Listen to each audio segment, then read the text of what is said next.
Look, I get no one likes to be called racist. But sometimes there's just no other way to describe the use of bigoted tropes that for generations have threatened black lives by stoking white fear of African Americans and black men in particular. That was Senator Bob Menendez. I spoke to him just before airtime. Senator, as you know, the Senate is a very traditional place. Breaking decorum like you did, calling a colleague a racist on the Senate floor is a very dramatic step. Can you talk about why you did it? Well, I understand the decorum of the Senate, but sometimes, as the late John Lewis says, you have to get into good trouble.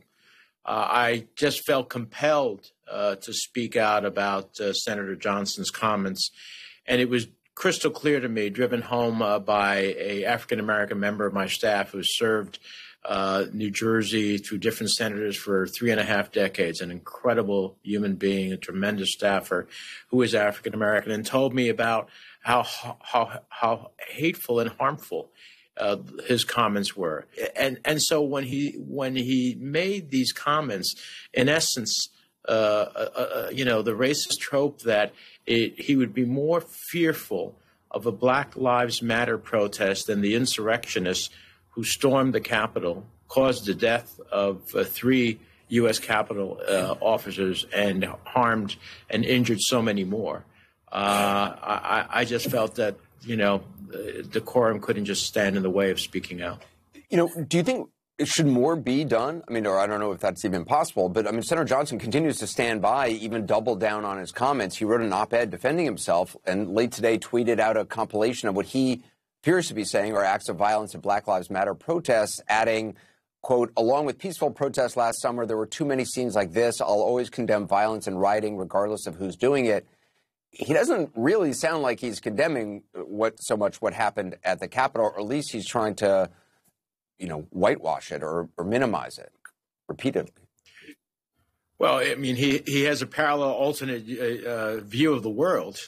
He says that he wasn't afraid of the white supremacists and insurrectionists that stormed the Capitol because he knew that they were law-abiding citizens who love their country.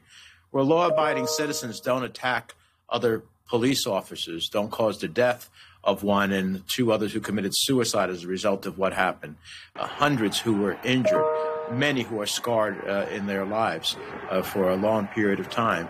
Law-abiding citizens don't come and destroy federal property and desecrate one of the most significant symbols of our democracy. Law-abiding citizens don't try to undermine the rule of law by stopping the official count of a presidential election. So, again, it's an excuse from what is clearly, a racist comment, and that perpetuates that white America should fear our fellow black citizens. There's a report out today from the Anti-Defamation League that found white supremacist propaganda hit an all-time high in 2020.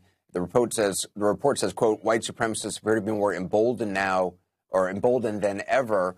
I know you're not calling Senator Johnson a white supremacist, but the kind of language he's using, it certainly is, if not a dog whistle to them, it's certainly a hat tip.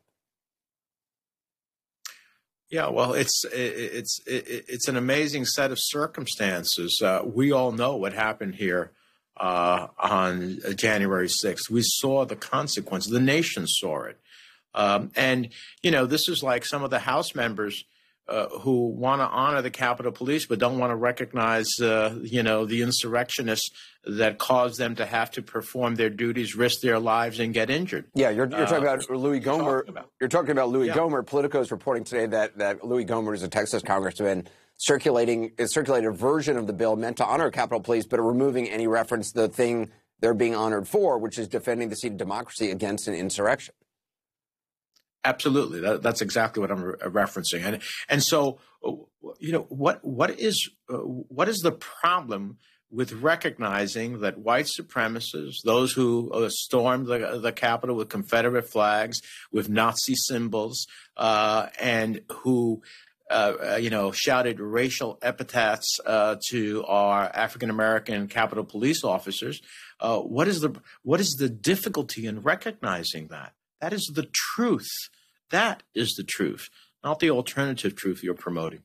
It's also so just history matters, and how we remember history accurately matters. And to at this early stage, trying to be rewriting the first drafts of history, it just seems particularly galling. Senator Menendez, I appreciate your time. Thank you.